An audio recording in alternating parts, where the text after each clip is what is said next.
그나마 엮이기라도 한 관계로는 과즙세연과 방시혁 정도 떠오르는데요. 우리는 이제 얼핏 보면 이해하기 어려운 관계도 알고 보면 어느 정도는 일리가 있을 수도 있다는 사실을 알 수 있습니다. 신금하면 예민함과 동의어인 것처럼 여겨지는데요. 이 예민함이라는 게 구체적으로 무엇인지 와닿진 않습니다. 이 얘기를 구체적으로 해보자면 신금의 물상으로부터 출발하면 쉽습니다. 신금의 물상은 대표적으로 딱 두 개로 나눠지는데요. 바로 다이아몬드와 약침입니다. 앞전 영상에서 음간, 을, 개, 정, 기까지는 생존과 쓰임과 크게 관련이 있다는 점을 설명한 바 있습니다. 다이아몬드는 물상에서 보여지는 것처럼 생존이나 쓰임에 직접적으로 관계되지 않으며 그 자체로 완성형입니다.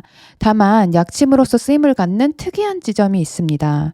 신금들은 아마도 10간 중에 가장 외모로 판별하기가 쉬운 일간일 거라고 생각이 들어요. 그 특유의 새침하다거나 날카롭다거나 완벽주의스럽고 서울 깍쟁이 같은 인상이 있어요. 대표적으로는 김유나, 전지현, 김태희, 서예지, 르세라핌의 김채원, 유아가 있습니다. 남자로는 차은우, 송중기, 덱스, 현빈, RM이 있습니다. 서예지 같은 경우 사주에 경금이 2개나 떠 있어요. 금은 살기를 띠기 때문에 중복되면 그 의미가 강해집니다. 경금이 중복되면 양금상살이 되어 살기를 띠고 신금과 경금이 같이 있어도 철추세옥이라 하여 마찬가지의 의미를 가집니다. 신금 서예지는 월간과 연간에 모두 경금이 중복돼서 떴는 데다가 사주의 모양새도 어려움이 많아요. 그러니 미모와 커리어, 좋은 배경을 가지고 있음에도 남들이 보기에 이해하기 어려운 행동들을 하면서 팔자에 쓰여진 대로 하는 일의 중단과 고통을 만들어 겪게 됩니다. 신금은 또한 생존과 쓰임의 문제에서 벗어나 있고 금기운이기 때문에 상당히 의리가 있는 일간이기도 합니다. 신금은 고슴도치처럼 나를 세우고 있어서 여러 사람들에게 곁을 내주는 일간은 아니에요. 하지만 겉가시만큼 내면은 약한 면도 있어서 이 부분을 잘 침투를 해서 어루만져 줄 수 있다면 신금은 자신의 다이아몬드를 필요한 순간에 아낌없이 내어줍니다. 그런 반전 매력이 있는 일간이기도 해요. 사람 중에는 외부의 작은 공격에도 크게 상처를 받아서 비유하자면 약한 피부를 타고 나서 뒤에서야 나를 욕하든 어쩌든 내 앞에서만 나한테 잘하면 된다라는 사람이 있고 겉으로는 좀 공격적이고 무서워도 앞뒤가 같은 사람에게 안심하는 사람이 있어요.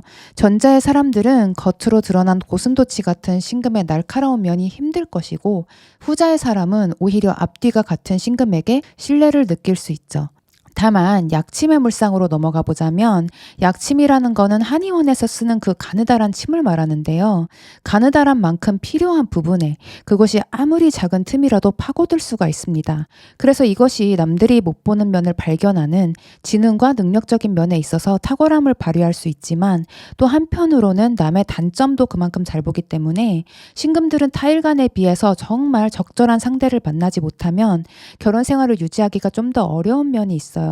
살다 보면 싸우고 심하게는 의도치 않게 상대방의 약점을 건드리는 경우도 생기는데 그런 일이 일어났을 때 신금이 반격을 하게 되면 비수가 꽂히듯이 그 공격력이 너무 날카로워서 상대방에게 깊게 내상을 입힐 수 있는 거죠. 이런 부분은 금기운의 속성 중에 있는 부분이기 때문에 금일간이 아니더라도 사주에 금기운이 강한 사람들은 기본적으로 말로써 상대방에게 큰 상처를 줄 수 있는 잠재력을 가지고 있습니다. 그래서 이것이 필요한 순간에는 무기가 되지만 인간관계에 있어서 돌이킬 수 없는 한방이 되기도 합니다. 일간과 일치에 기둥으로 금을 세운 경신일주나 신유일주 같은 경우는 겉으로 아무리 유해 보이고 순해 보여도 어느 순간 공격력을 개시하면 완전 반전인 말 한마디에 무서움을 느끼게 해주는 일주이기도 해요. 폐부를 찌른다고 하죠. 또한 약침은 말 그대로 환자를 치료하는 데 쓰이는 것처럼 문제가 있는 상황이나 사람을 고치는 쓰임을 갖기도 합니다. 일상적으로는 문제가 있는 상황이나 사람이 있을 때 아무도 그것에 대해서 얘기하지 못할 때 신금이 시원하게 그 불편한 진실을 꼬집어주고 긁어주는 경우가 있습니다. 직업적으로는 신금 중에 의료계 종사자들이 많고요.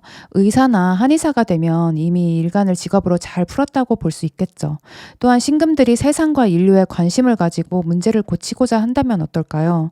그 문제의 본질을 간파하거나 해결책을 계산해 내놓고 착착착 실행합니다. 존경하는 고 김수환 추기경님이 신금이었고요. 이번에 노벨문학상을 받은 작가 한강도 신금입니다. 다만 편인과 현침의 특성이 기본 탑재되어 있어서 이 날카로운 침투력과 지능적인 부분을 어떤 방향으로 쓰느냐에 따라서 인류에 도움이 되는 좋은 쪽의 결과물을 가져올 수도 있지만 반대로 안 좋은 쪽의 망상만 키울 수 있는 면도 다른 일간에 비해서 강하므로 인성이 강한 신금이라면 내가 가고 있는 방향 자체가 맞는지 확인을 해야 합니다. 이제 본격적으로 궁합에 대한 얘기로 넘어가기 전에 언제나처럼 신금에게 있으면 좋은 무기가 되는 글자부터 알아보겠습니다. 우선 임수를 쓰고요. 보통은 기토 턱임으로 같이 보면 좋지 않다고 하는 임수와 기토를 같이 써도 무방한 일간입니다. 즉 신금이 임수와 기토를 보면 좋아요. 사주에 무토가 강할 때는 간목, 겨울에는 병화도 씁니다. 지지로는 해수, 자수, 축토, 임목이 비슷한 역할을 합니다. 그럼 본격적으로 궁합 이야기를 들어가겠습니다. 첫 번째 신금에 궁합하면 임수 얘기부터 하지 않을 수가 없습니다. 신금은 흑조들 사이에서 백조가 되고자 함이고 다이아몬드로서 빛나고자 함입니다. 학교에서는 전교 1등, 지능으로는 IQ 150 같은 정확한 탁월함입니다. 그렇다면 이 전교 1등은 어떤 친구를 우러러볼까요? 한마디로 지능 플러스 알파입니다. 수일간은 인의 예지 신중 지를 담당하고 있어서 기본적으로 머리는 타고난 사람들이 많고 또 임수 같은 경우는 큰 물, 바다의 물상이기 때문에 속이 깊고 넓인 만큼 포용력도 커 보입니다. 그래서 신금은 이 임수를 보면 정화에게 무토가 그렇고 개수에게 간목이 그런 것처럼 짝사랑의 관계가 됩니다. 신금은 하지만 자신이 밀리는 관계는 시작하려고 하지도 않기 때문에 이 신금과 임수, 개수 커플이나 부부는 정말 찾기가 어렵고 엮인다고 하더라도 끝이 좋지 않은 경우가 많습니다. 그나마 엮이기라도 한 관계로는 최근에 화제된 과즙세연과 방시혁 정도 떠오르는데요. 우리는 이제 얼핏 보면 이해하기 어려운 관계도 알고 보면 어느 정도는 일리가 있을 수도 있다는 사실을 알 수 있습니다.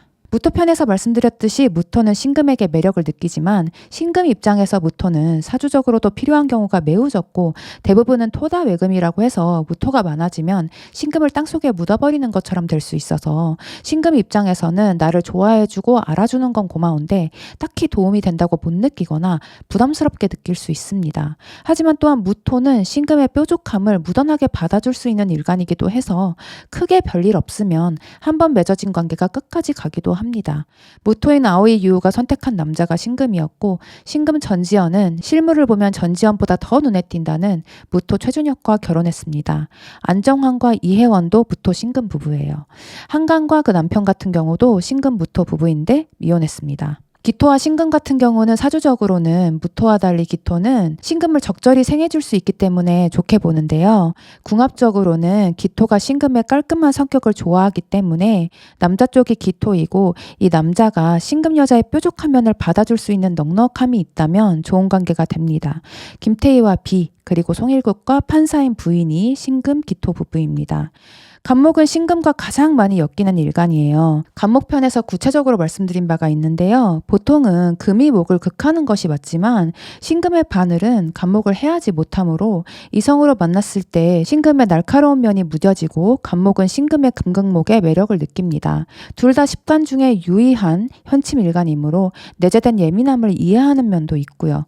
신금 차은우가 최근 처음으로 열애설이 터졌는데 그 상대가 간목인 로제이고요. 현빈과 손예진도 신금 간목 부부이고 많은 스캔들이 있었지만 결혼까지 갈 정도로 서로를 인연으로 여겼던 송중기와 송혜교도 신금과 간목 부부였습니다. 신금과 을목은 통상 안 좋은 관계로 알려져 있지만 을목 입장에서 감당할 수 있다면 을목은 신금의 심기를 건드리지 않고 또한 을목은 신금 앞에서 유독 더 가진 장점들을 좋게 내보이게 되는데 이러한 면이 지속적으로 신금에게 어필이 돼서 좋은 관계가 되기도 합니다. 홍예걸, 여에스더 부부가 신금, 을목 부부입니다. 신금과 병화 같은 경우는 병화는 신금을 빛나게 해주기 때문에 신금 입장에서는 같이 있으면 즐거운 땡큐한 관계이지만 병화는 남을 빛나게 해주기보다는 스스로 빛나고 돋보여야 하는데 신금도 그렇다는 걸 알게 되면 삐걱댈 수 있어서 장기적으로 가게 되면 한쪽이 져줘야 합니다. 아무래도 병화가 스스로 빛을 내뿜는 것을 그만둘 수는 없으니 신금 쪽이 져줘야겠죠. 신금 소유진과 병화 백종원 부부가 있습니다. 최근 4년 살고 이혼한 김민재 선수와 그 아내도 병화와 신금 부부였고 엄태웅 윤혜진 부부도 병화 신금 부부입니다. 신금과 정화는 정화가 신금을 녹이기 때문에 신금이 힘을 못 쓰고 따르게 되는 관계인데요. 보통은 녹여버리니까 안 좋은 관계라고만 알려져 있지만 추운 신금의 경우는 정화가 나쁘지 않습니다. 궁합적으로도 극하는 관계가 남녀 관계일 수밖에 없는 게 애매하게 극하면 사람이 발끈할 수 있는데 확실하게 극을 하면 극받는 걸 받아들이게 되거든요. 정화도 뾰족한 신금을 녹이는 만큼 확실하게 극하기 때문에 신금 입장에서는 정화 앞에서는 확실하게 져주는 포지션을 잡을 수가 있는 거고 그래서 이 궁합의 커플이나 부부가 생각보다는 꽤 있는 편입니다. 마지막으로 경금이나 같은 신금 같은 경우는 금일간은 의리라는 키워드도 있어서 금일간끼리 결혼하면 의리를 지키고 서로 적정선도 지켜주면서 끝까지 가는 경우가 많습니다. 김유나와 김형규 부부처럼 똘끼 있고 덕후적인 면을 공감하고 이해해주기도 하고 상대방이 갖고 있는 상처에 대해 애틋한 마음도 가집니다. 남들이 보기엔 좀 서늘해 보이는 관계일 수 있지만 본인들은 아주 적절한 거리감이라고 느낄 확률이 높습니다. 오늘은 신금일간의 성격, 신금에게 무기가 되는 글자들과 신금의 궁합에 대해서 알아봤습니다. 이제 정말 병화와 임수만 남았는데요.